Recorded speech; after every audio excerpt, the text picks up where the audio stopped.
Okay, here we go. Got some people coming on, jumping in. Live show is starting. I'm Mary Grace, and we are live. This is Real Talk with Mary Grace. It's Monday, the 26th of July, 2021. Here we go. Say hello as you come in. Let us know you're here. And hello. Okay, so as you're coming in, please tag your friends on every platform you're on, and please share this into groups if you're on Facebook. Actually, you can share my YouTube and Facebook groups too, by the way, and send it in a direct message, send it to your friends, send it to family, send it to coworkers, send it to people who think there is no evidence whatsoever of any shenanigans or fraud happening around our country, because we know that at some point they're going to have to wake up and smell the coffee. Okay, let's see. Now, don't forget to like, subscribe, follow, all that. If you're on Facebook, go to Mary Grace Media, the page, and like the page, follow the page. And also on YouTube, make sure you go and hit the thumbs up, subscribe, and then hit the bell so that you don't miss an episode. Okay. Hi there, Delia. Delia said she's reading Mike Lindell's book, looking forward to it to be not being so depressing.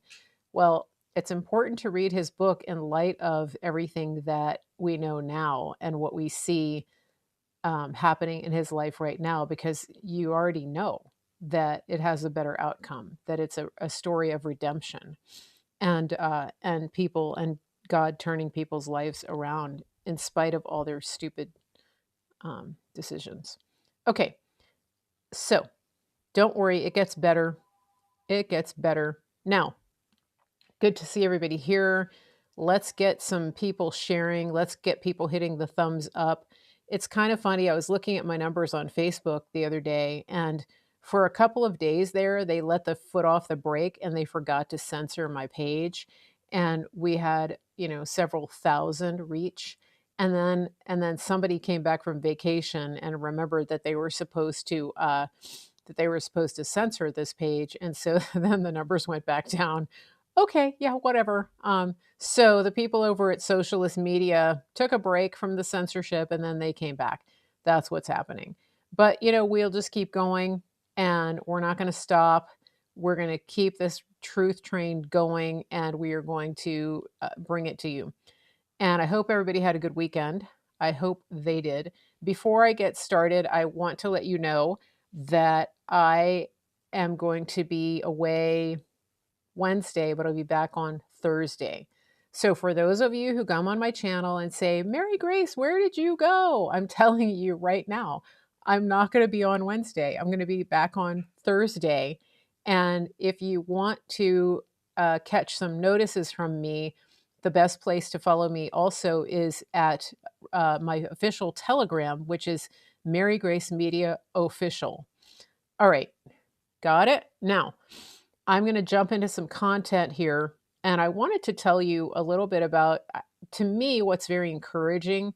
I don't know how many of you watched the rally that President Trump did on Saturday, and compared to what I don't has Sleepy Joe actually done any appearances? Oh, he did a town hall, and they put all of the attendees up front, which means that most of the arena was empty. The back of the arena was empty.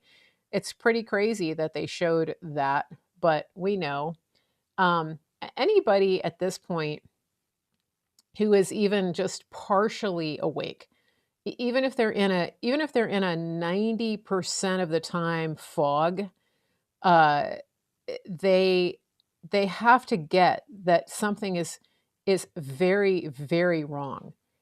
If they think that Mr. 81 million votes, the most popular president in world history, is all that, what are they thinking?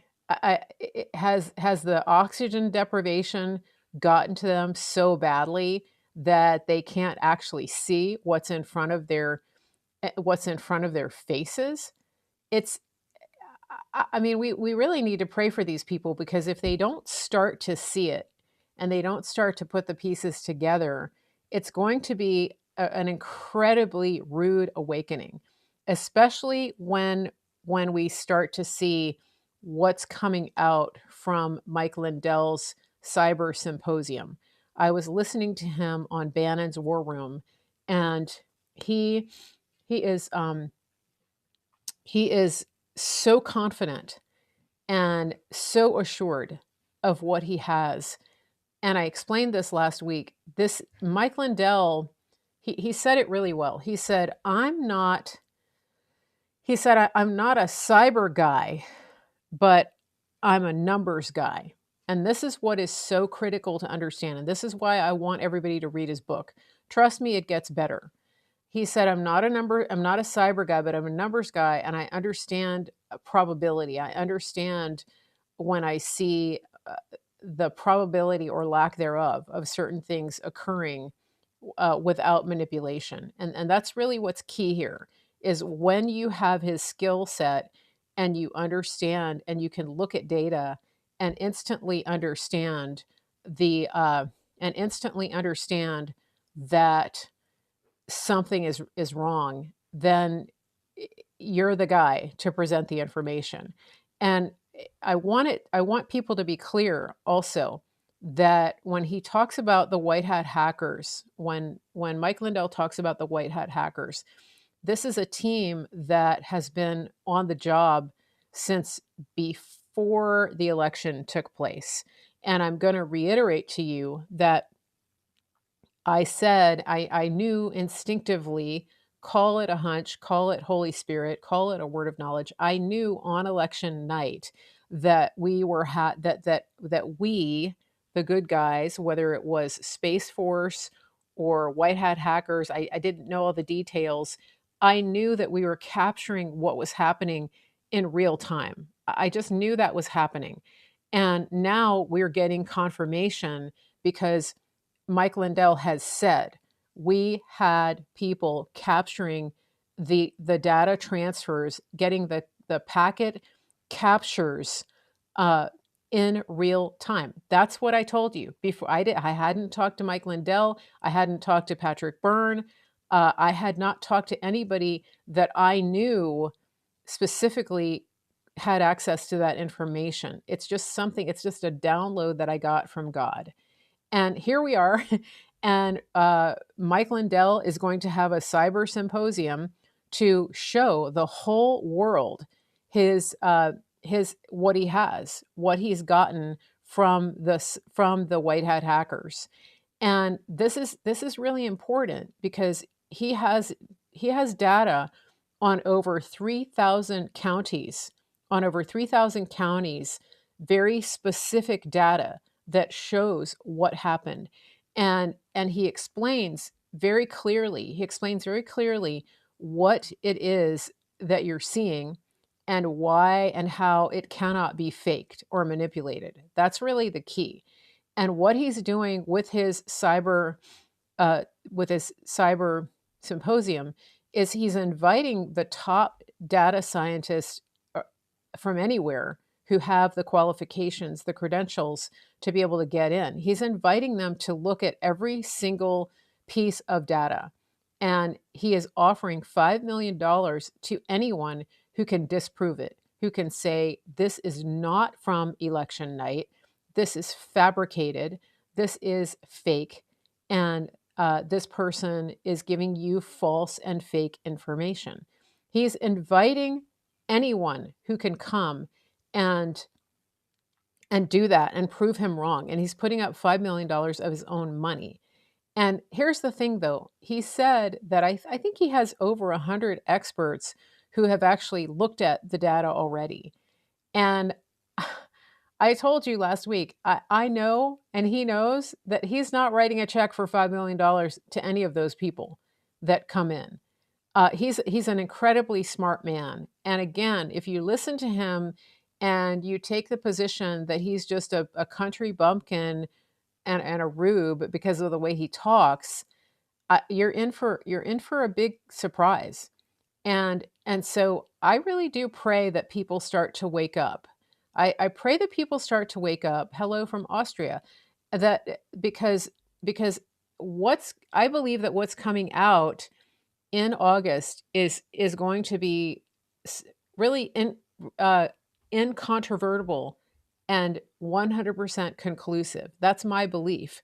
And again, having read Mike Lindell's book and having gotten some insight into the way that he thinks and the certainty uh, the certainty that he um, brings to his declarations and his commentary and his actions, I I have no doubt that what he is saying about what is going to be revealed is true. And there's something else that he said that was really important. He said, every election in American history that has been proven fraudulent, in every single case where they do a recount or an audit and they prove that the person who was wrongly put in the position, if when they prove that, every case where they prove that, that person has to step down immediately, and the actual proven winner gets put in the place that they won in the first place. And he said the only reason that has not been done in a presidential election is because it hasn't been done. and and so it's been done in Senate races, it's been done in congressional races, it's been done at the local level, it's been done at state house and Senate seats. And and so I think that's important to I think that's important to understand that, to get that the people who are telling you that this is unprecedented, that this can't be done, that he won't be reinstated, they're basing it on zero past experience. They're actually telling you, in saying that it's unprecedented, they're actually telling you why it could be done because it's unprecedented. Does that make sense? So it's not unprecedented among in elections in general. It's just unprecedented in presidential elections.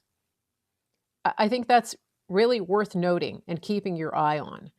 And I think that, like I said, I think people who have been beating the drum of no evidence and people who have been uh, putting their head in the sand and saying that these audits are fraudulent, that they're not needed, whatever.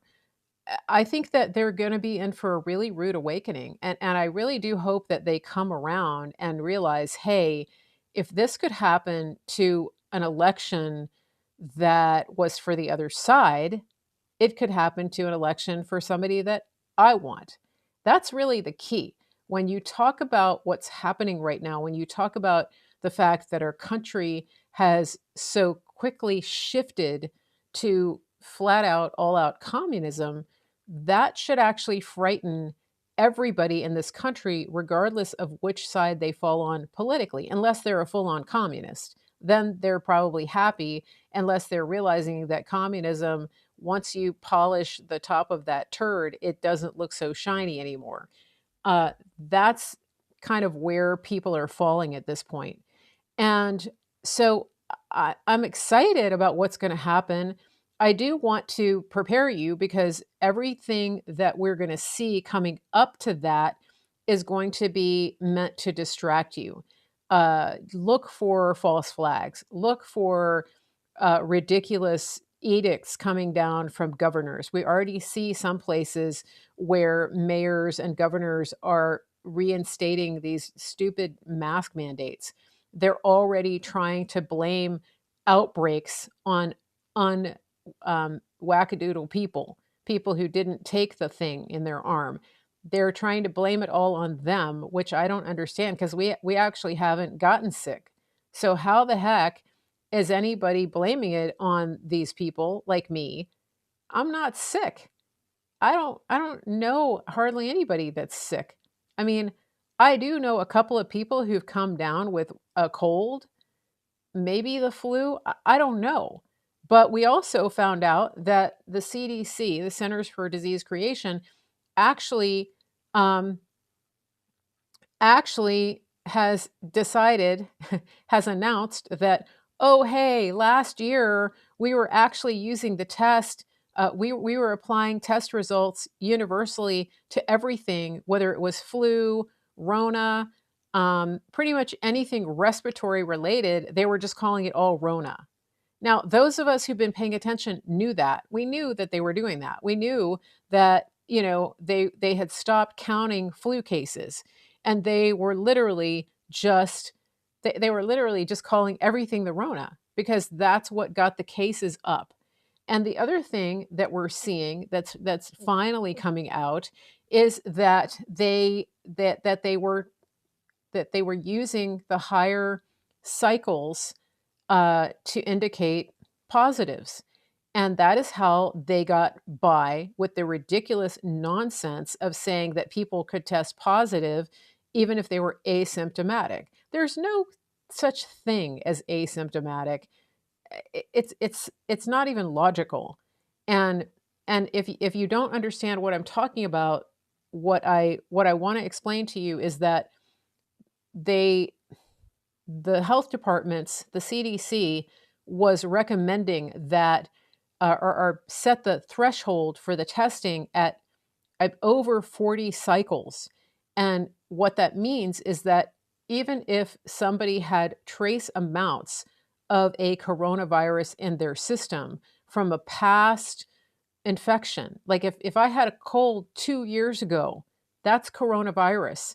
And it was pulling up those things as positives. And that is why you had people who if they were being tested regularly for their job or their sports or their school and they came down positive with zero symptoms and they had to quarantine for like 2 weeks and they never got sick, that's why that was happening, because the cycle was so high. And the person who invented that test actually said it never should be run at those high cycles. I think he actually said that the optimal threshold was, yeah, 17 cycles, and they were running it at 35 and above. And I want to talk about this because I've really been I've really been dismayed and annoyed at what I've been seeing in the world of sports and with college athletes, with professional athletes. All last year, we saw games that were canceled because players tested positive using these rigged PCR tests. And in any sane situation, they would never have tested positive. And so they were testing positive for situations where they had zero symptoms and they had probably trace amounts of the virus in their body. And in a case where you're showing up on game day and you're getting tested and you're in your best physical shape ever as a college ball player, and all of a sudden you test positive and you're benched, or the team has to forfeit the game. And I've been thinking about this because I'm thinking about all of these kids. First of all, there's a really tiny percentage of student athletes who make it to the elite levels of Division One, of Division One play, Division Two, any of that. I mean, like with soccer, with football, with tennis, with anything, you work your entire life from childhood to plan for these sports, and in many cases, it leads to a professional career, and you get to your senior year or whatever, and or you get to where your team is doing really well, and you could be playing a championship game, and then all of a sudden, like 8 people on your team test positive. Even if you're not one of them, your team has to forfeit the game, or they have to postpone the game, and this is still happening. And now the NFL is actually putting it on the players to hold them financially responsible if they don't take the experimental therapy. I mean, this is insane. And I think that one of the things that I wanted to show you is because I'm starting to realize that this whole thing is actually rigged. That that somebody is making a lot of money on these outcomes of these tests. And what I mean is this. I'm going to read you this. I'm going to read you what a story that came out. Um, this is my notes that I wrote, and this is a story that came out about a golfer. All right. So my question is, one positive test can destroy the career of an athlete. Are they rigging the test against these athletes? So this is what happened over the weekend. A fully vaccinated John Ram has tested positive for COVID-19 two separate times in the last 2 months. The first time resulted in him missing out on a 1.7 million payday at the Memorial Tournament, and this time he's being pulled from the Olympics. He held a 6-stroke lead entering the final round of the Memorial Tournament before being pulled for a positive COVID-19 test. Once again, without symptoms, he will be pulled from the Olympics as the world's #1 ranked golfer. Now, who do you think about this? You've got money on all of this. You're a bookie, you're a high stakes bettor, and you have a player that has long odds. What's it worth to you to pay off the lab to get this guy to come back with positive results when he's leading? He's the top player in the world. But your guy has longer odds, and you've got money on your guy. Think about that. And think about how many times that has happened in the last year with athletes. Think about all of the stories that you've heard of teams that have, or players that have missed a pivotal game. And we already know that that these games at the NCAA level, we already know that some of them are already fixed. The same thing with the NFL and other major league sports. And this, to me, is this is in the same league as throwing a game.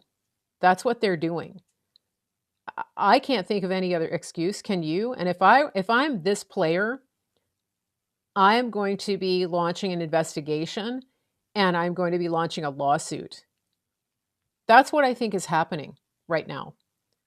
That these people, that the powers that be are making a lot of money, and that if you follow the money, you're going to see that somebody was betting against this player, and somebody in the lab went along with this, because this is not okay, and it's not normal for somebody in their peak of health to test positive for this thing, twice in a row. That's crazy.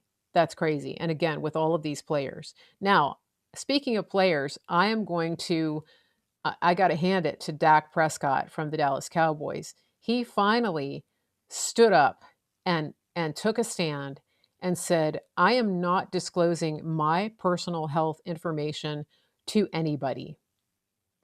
It's my personal information. Think about that. So, thank you, Dak Prescott. More people need to do that. We've seen coaches now who are fired because they refuse to take experimental gene therapy into their bodies. We are seeing more players stand up to this tyranny in the NFL, and they are saying, and rightfully so, they're saying, it's my body. It's actually my paycheck. I actually earn a living, and I have a future based on what I put into my body and how it affects the outcome of the performance of my body. My body is literally my tool that I use to go to work with, and it is my temple, and I'm responsible for what I put into my body, and I am not putting this into my body. So I think that you're going to see a massive shakeup here, because the thing is, these franchises make a lot of money on these players, and when you have a player like Dak Prescott, who is phenomenal player, regardless of how you feel about the NFL. These are the top elite athletes in the world. You don't have to like football. You don't have to like the NFL to understand it. These people have been working for this and have been chasing these dreams since childhood, many of them. And they've sacrificed nights out. They've sacrificed going on dates. They've sacrificed drinking alcohol. They've sacrificed I'm not saying that's a sacrifice, but when you're in college and going to a party, you know what I'm saying. They've sacrificed going on vacations. They've sacrificed sitting on the couch binge watching TV. They've sacrificed a lot to get where they are, and now they're being told that they're going to be held personally and financially responsible for teammates who come down with the Rona because of their refusal to take a foreign substance into their body that hasn't even been FDA approved. So you tell me who's behind that. And think about this. Think about how many games are going to be thrown, and blaming it all on the unjabbed. That's what they're saying, that they're blaming it on all these people. And I'm still asking, like, okay, if it works, if you got yours and you were a radical masker for the last year, then why does it matter if I got mine? And besides the fact that it's none of your business anyway, right? So the other thing about this is, I think I saw something the other day, and I think this person made a really good point. And I think that I'm going to start using this strategy, because a lot of us have been in situations, and we're getting into situations where, people or different entities are demanding proof of your medical status. I need to see your papers. They're demanding your papers before you can shop, before you can interact, before you can enter a building. And uh, and so this is something that I saw. I think it was from Reddit, but I think this is really effective. It says, and I don't know who wrote it. It was posted on somebody's Twitter, but I just took the screenshot. This is what it says. Uh, it says, I made it clear that through my lawyer, I would begin to demand the status of all other employees' health conditions in regards to other forms of communicable disease. We would be demanding information on employees with AIDS, hepatitis, flu, STDs, measles, mumps, and so on. And I would add tuberculosis, highly contagious. My lawyer already had the papers drawn up, so I could serve him the first day he tried it. And part of the suit would be to force the company to make immediate policies to section off employees who had any illness they could spread, including the common cold. If they were going to take responsibility in stopping the spread of COVID-19 in the building, they were now liable for the spread of everything else. I think that's reasonable. Within 24 hours, we were all informed that they would no longer demand to see our papers.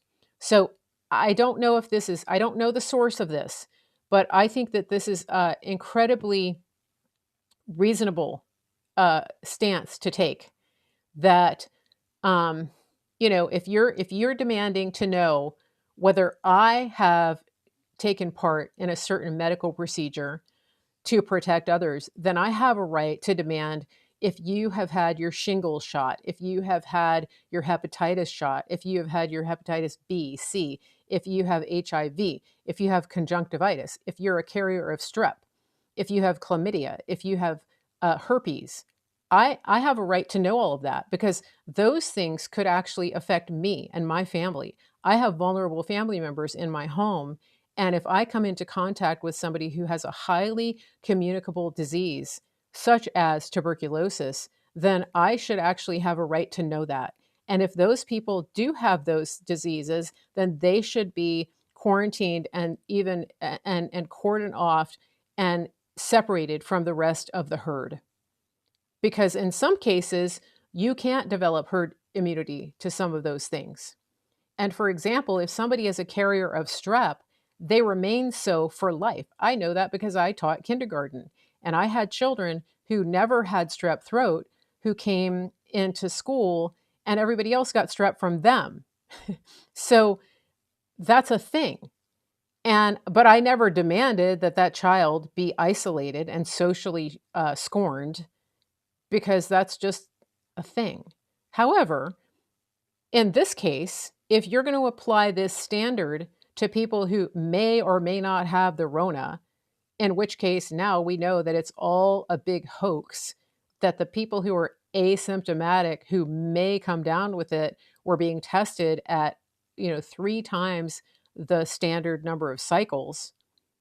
Um, I think it's 100% reasonable to demand that your company force other employees to disclose all of their health information for anything that may be potentially harmful or dangerous to the people that are working there.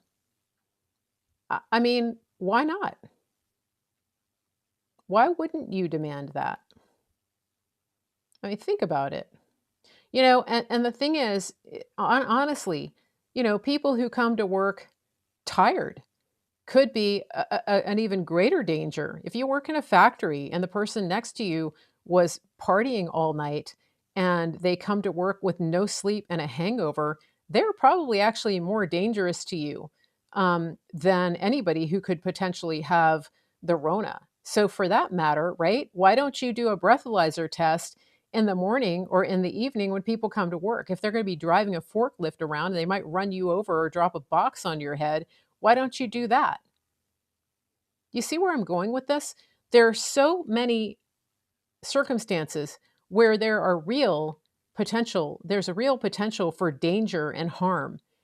Somebody maybe possibly having the Rona, which is 100% treatable and which has a 99.9% which has a 99.9% recovery rate.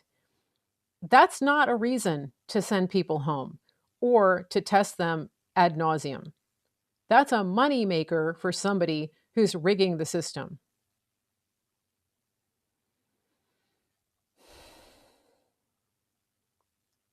So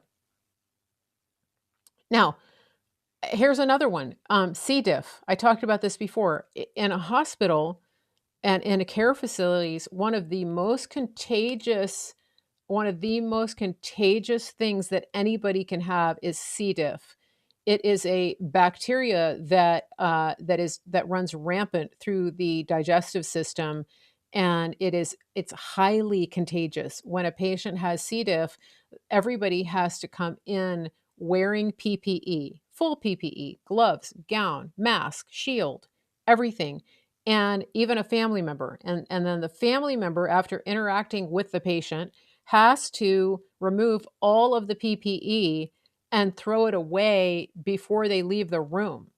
And if so, for example, and then if you leave the room and you have to come back in, say I'm visiting and I have to go to the bathroom and I have to go down to the hall to get a snack, I have to take all of that PPE off, put it in the hazmat bin, then I come back, then I put it all back on just to sit there and interact with a patient who has C. diff. And so why, like, we know that's contagious. We know it is. And this was my question with the people that they were isolating in the nursing homes. Why couldn't they do that? Why couldn't they do that with the Rona? Why couldn't family members do the exact same protocol that they did uh, for C. diff? Because they had a different agenda. Their agenda was not to save lives. Their agenda was to isolate the sick and the old and the needy, and to have them completely in despair and despondent. That was their agenda. It's disgusting.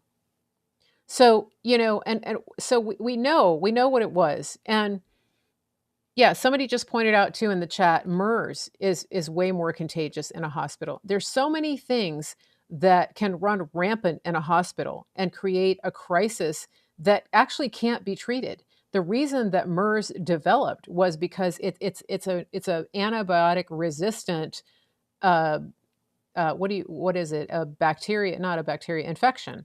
The same thing with C. diff. The reason that people develop C. diff is because they've taken too many antibiotics, and their system can't um, tolerate anymore. That actually, my mom almost died from C. diff after she had broken a hip, and she was in a rehab center, getting her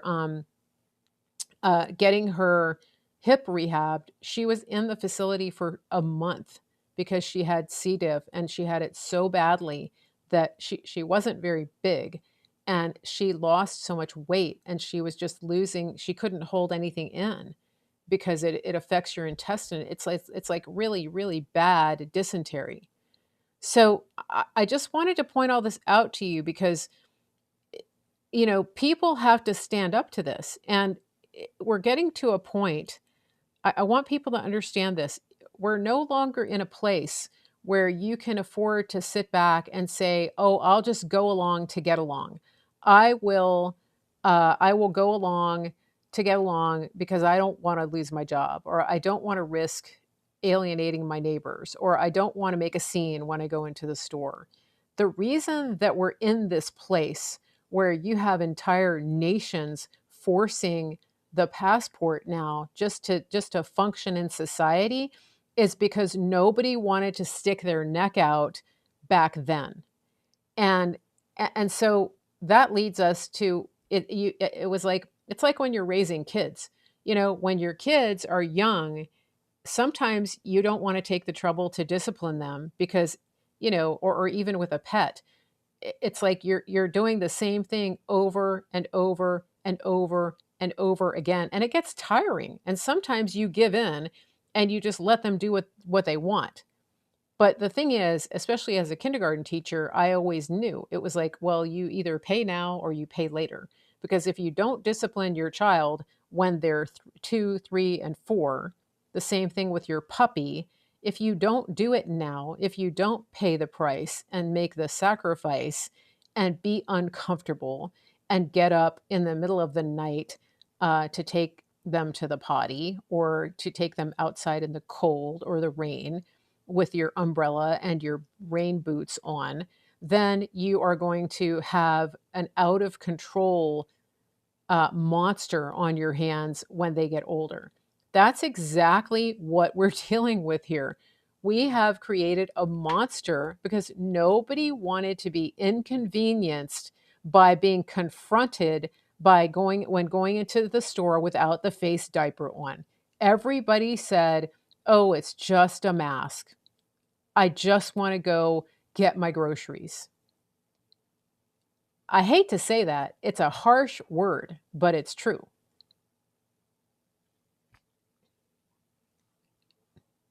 It was like nobody was willing to stick their neck out and to be the squeaky wheel when they started to say, you have to wear this thing or you can't shop.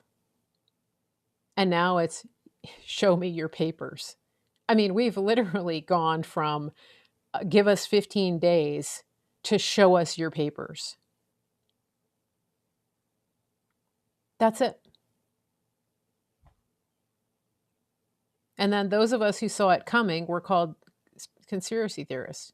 Oh, you're just being dramatic. Ugh, you're so dramatic. Really? That's not gonna happen. We just need to get through this. It's for the good of everybody. Do it for others. Don't be so selfish. Grandma killer, right? A little bit of discomfort a year ago, 18 months ago, would have saved us from a lot of the real huge discomfort that's happening right now. I mean, we've got people marching in the streets in major cities because their governments are going back into full lockdown. That's what's happening in Australia. I mean, they're in full communism because because only a few people stood up, and those people got dragged off while everybody sat there and watched, and nobody took part in the resistance.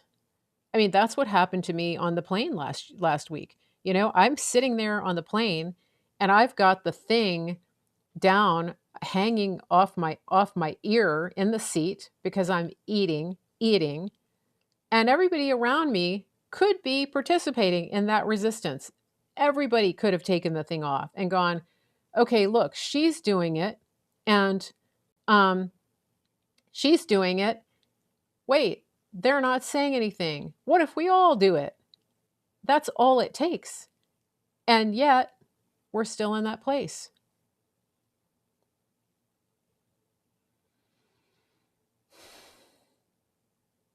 Vicky on YouTube, no, it's not too late because people are starting to fight back. But what I'm saying to you is, if it comes around again and people still go into that compliance mode and say, "Oh, we just have to get through the winter.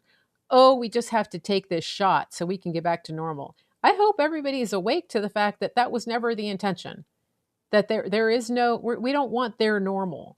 We don't acquiesce and take poison into our bodies just to get our life back. That's completely unreasonable. Okay, now I want to flip to a little more positive note here. But I'm being really strong in my words right now because I want people to understand what's at stake here. And the president said it in on Saturday. He said we're going to lose our country if the patriots, if people, no matter what your party is, don't get it together and take a stand and demand the truth, demand justice, demand full forensic audits in every state, demand a complete turnaround of our election system. Um, he's right. It's gone. The country will be gone. There is no 2022 if we don't fix this. So now I want to read you something. I've been following Seth Keshel. I'll tell you something though. I'm in Virginia, I'm in central Virginia. I have seen more people wearing masks back here than I saw in California. It's crazy. I went in Whole Foods the other day.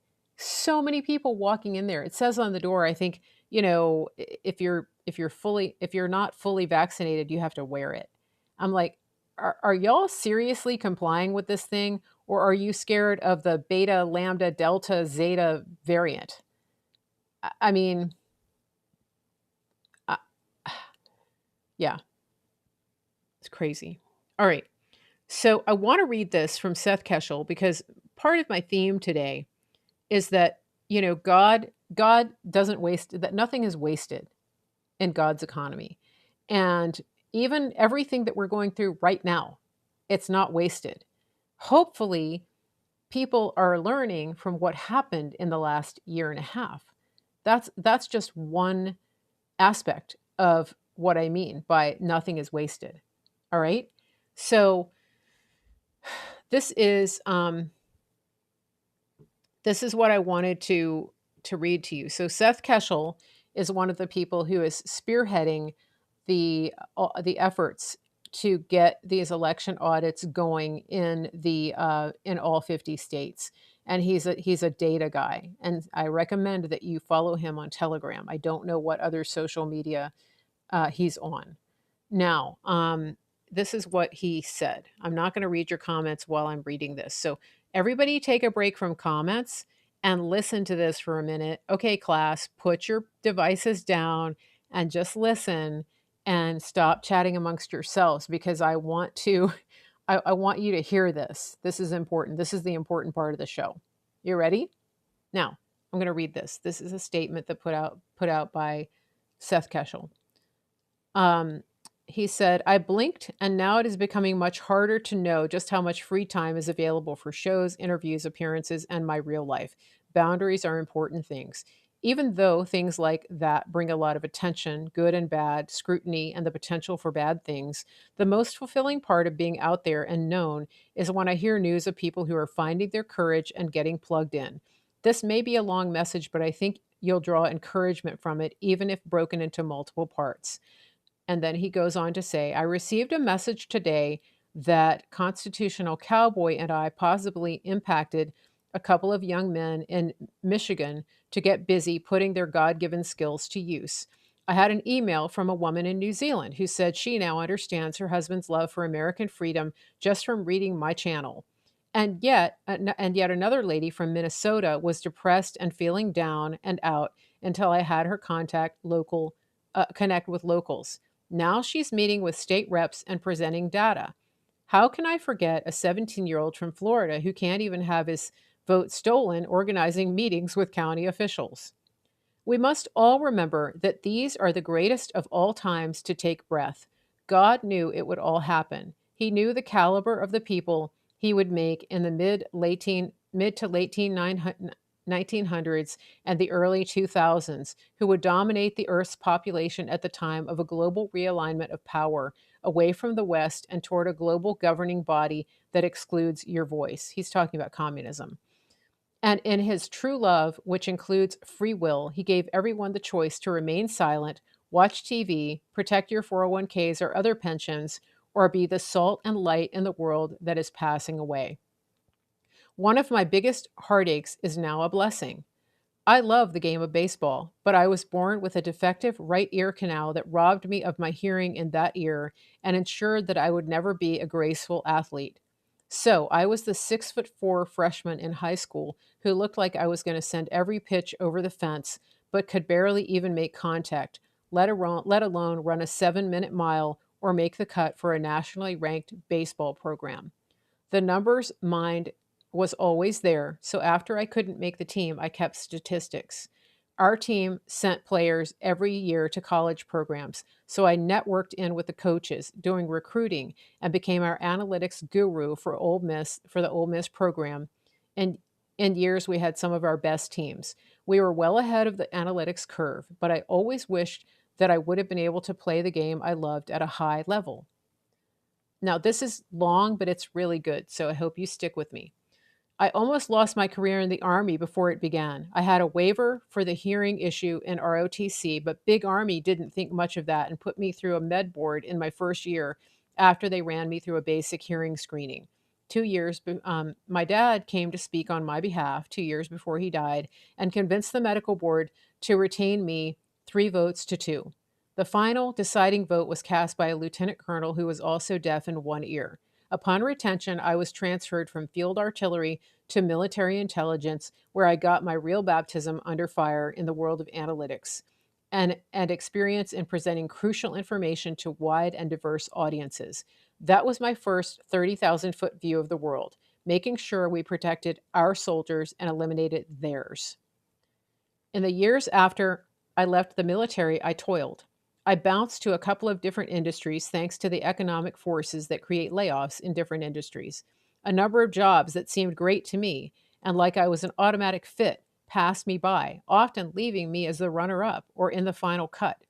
It is now that I'm thankful for the unanswered prayers that made me ready for this time of my life. Sometime I will tell you about the best job I ever had. You won't believe it. Had I had any of the positions I was qualified for, one of the ones I pursued was Texas State Trooper, I would never have had the freedom to move and travel and be part of the various teams I've come alongside since November. Every missed job or perceived injustice has taken its place as a stone in the path to where God saw my life moving. I'm going to read that again. Every missed job or perceived injustice has taken its place as a stone in the path of where God saw my life moving. And He has that same exact plan for you. I was told a couple of days after the election that I was going to get fired for being so public in my views. I had a choice then, as many do now. When you get plugged in and step up, please let me know about your story. Those are the ones that empower everyone to take a role in society and getting the world back on track. I see now how my life has been shaped from a long time ago, and how the things that hurt are now the things essential for me using my talents in a big way.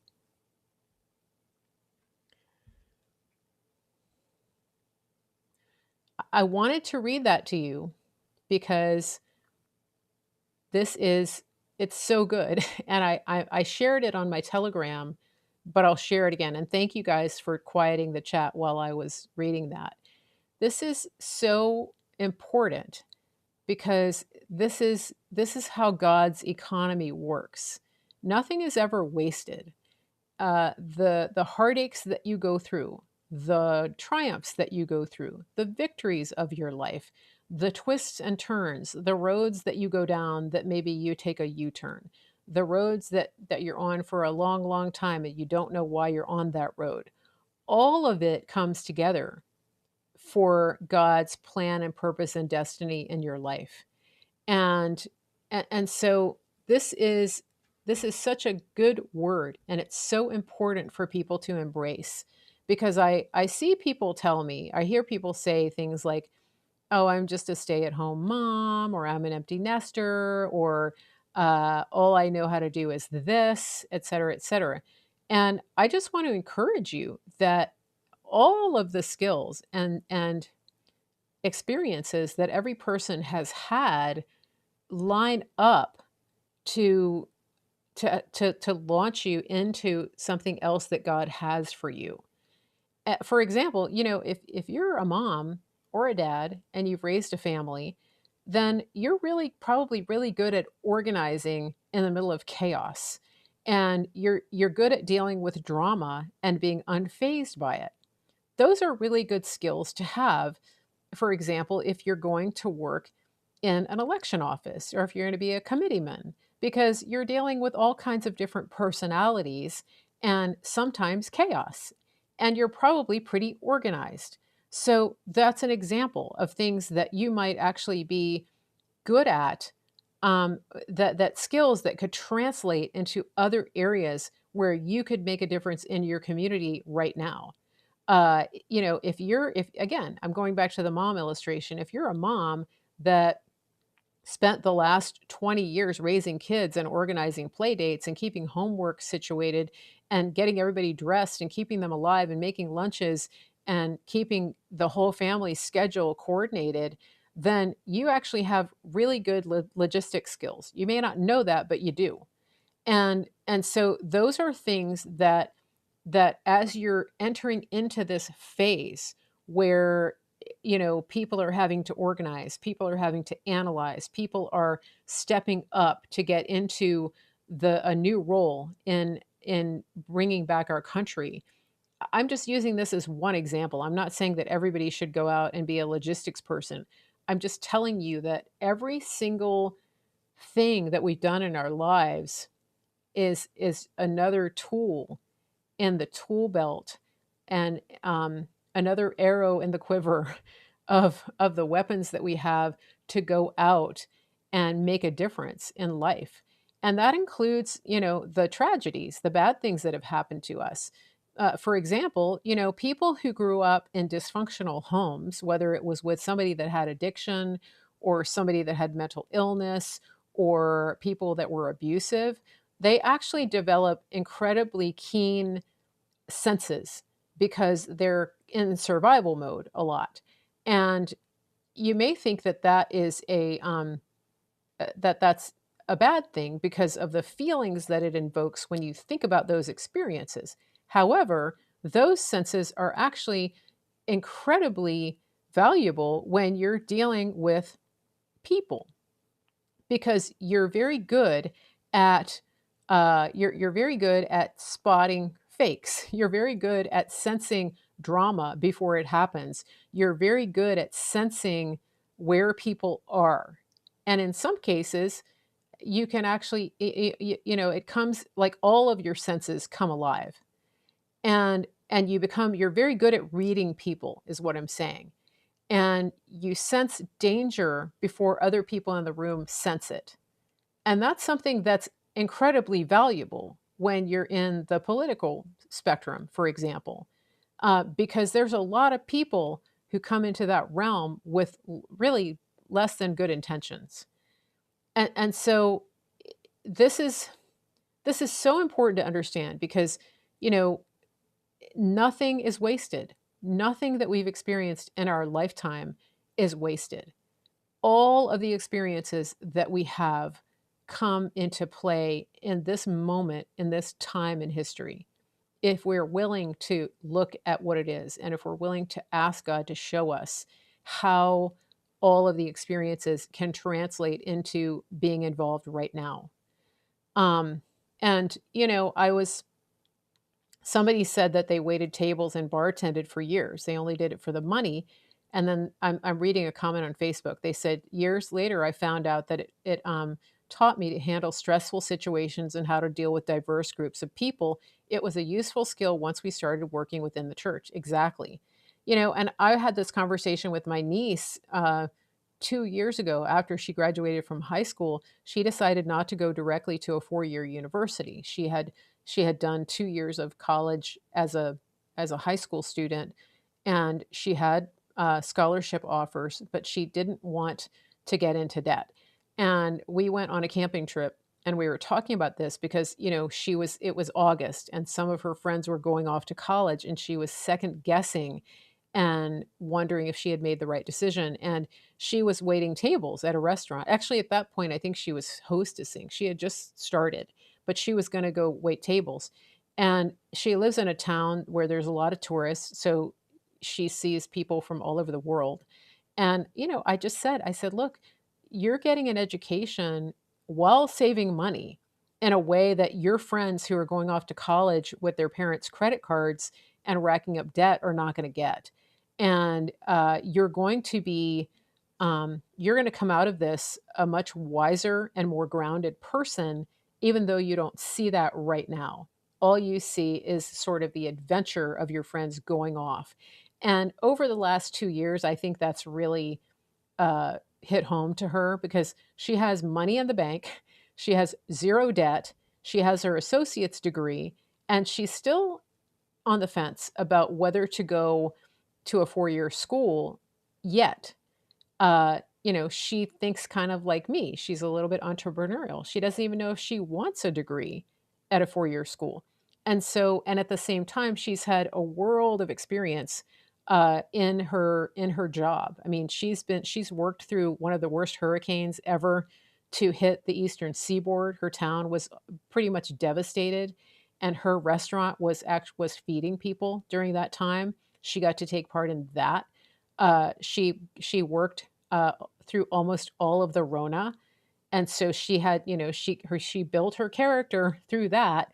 You know, being a waitress and wearing that stupid mask and you know, dealing with people's moods and et cetera, et cetera. But the thing is, she she made that choice, and it wasn't the popular choice, but she's building a skill set that is going to come into play in ways that she can't even predict now. And we're all in that position, really. Every single one of us has opportunities to look at the collection of experiences that we've gathered and that we've had the privilege of taking part in. Some of them were great, some of them not so great, some of them were devastating, some of them euphoric. But the point is, nothing is wasted.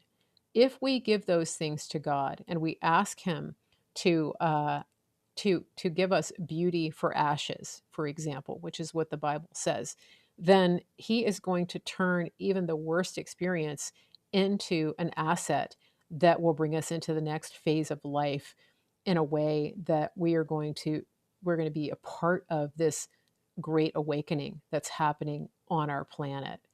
And I say this so much that it's a beautiful time to be alive. And that's what I mean. We're in the best time in history to be alive.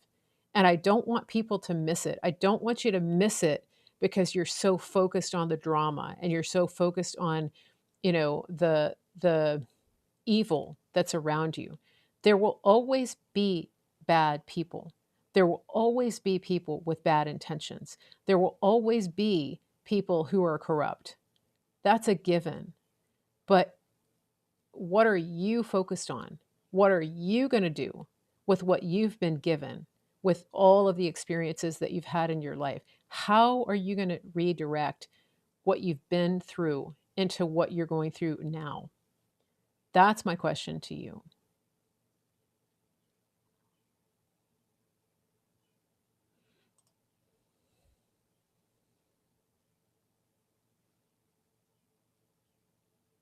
I had other things I wanted to say today, but I think this is a good place to stop. Don't you? I think it's a really good place to stop.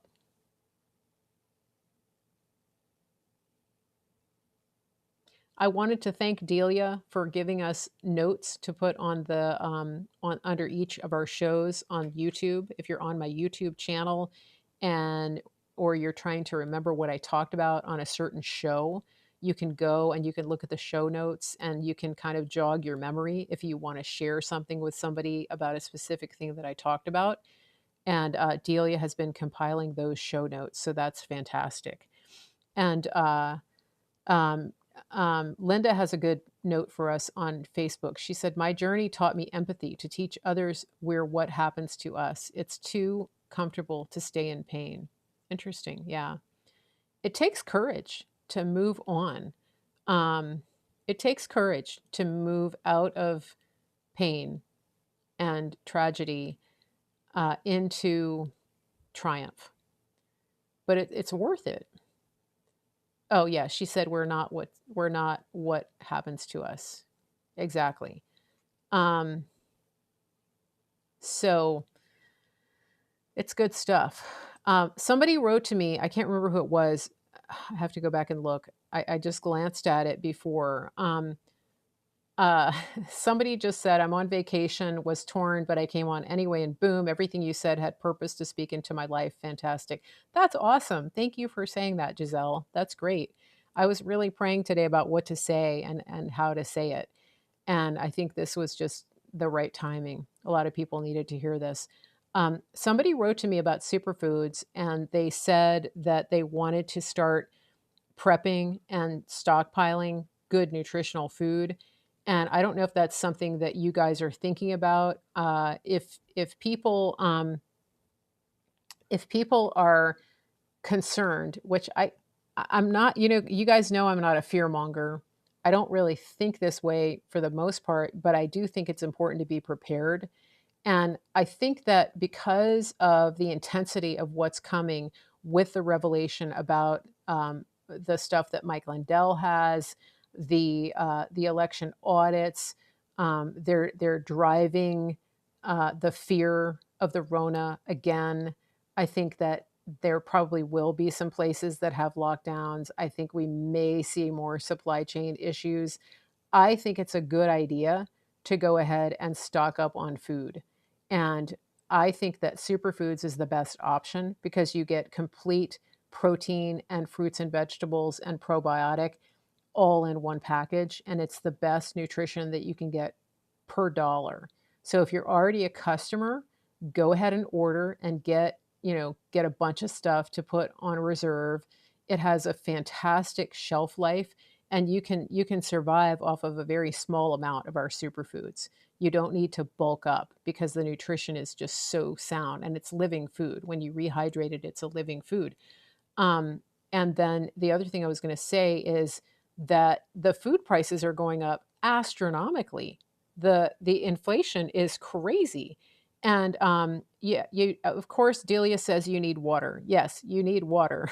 Make sure you're stocking up on water if you don't have a good supply, like a spring or a well. Um, but and if your well is electric operated, you should be stockpiling some water too. But um, but the thing is, the food has gotten so expensive, and I couldn't believe it. I saw some organic apples the other day. They were like 4.95 a pound. That's like one apple. That's insane. Our prices haven't gone up in our superfoods. So please write to me and make sure that you get my promo code so that you can purchase and stock up. It's info@marygracemedia.com. Just really think about that. Don't get caught without the ability um, to get food. Make sure you've got plenty of water, but get the highest quality food you can. Because if you're in a survival situation, an emergency situation, you don't want junk food. You don't want a bunch of canned foods that don't have any nutritional value, or packaged carbs that are all GMO and sprayed with pesticides. That's just, yeah, not a good thing. Okay. Um, I mean, I'm seeing meat here for like $25 a pound. I'm talking about steaks and things like that, but even ground beef, $6.99 a pound. That's insane. So, you know, and our protein is almost 100% bioavailable. So you get a whole bunch of protein in a little tiny punch. You do need water to rehydrate your superfoods, absolutely. So I just wanted to point that out. I'm not going to be back. I'm not going to be here on Wednesday. I will be here on Thursday. Oh, and right now, if you buy our transformation pack with superfoods, you actually get a free pack of one of our juices. So that's fantastic. It's great. All right. So info at marygracemedia.com. When you purchase superfoods, it actually supports the show. And also, if you go to my website, marygracemedia.com, and click on support, you can do like a monthly pledge or a one-time support. You can do that. There's a link for that. And so, that's fantastic. And it helps me to be able to, be home, not go to a job, and to be able to bring you this content. So if you appreciate that, the best thing to do really is superfoods, because then it's win-win. Okay, so info at marygracemedia.com, and I will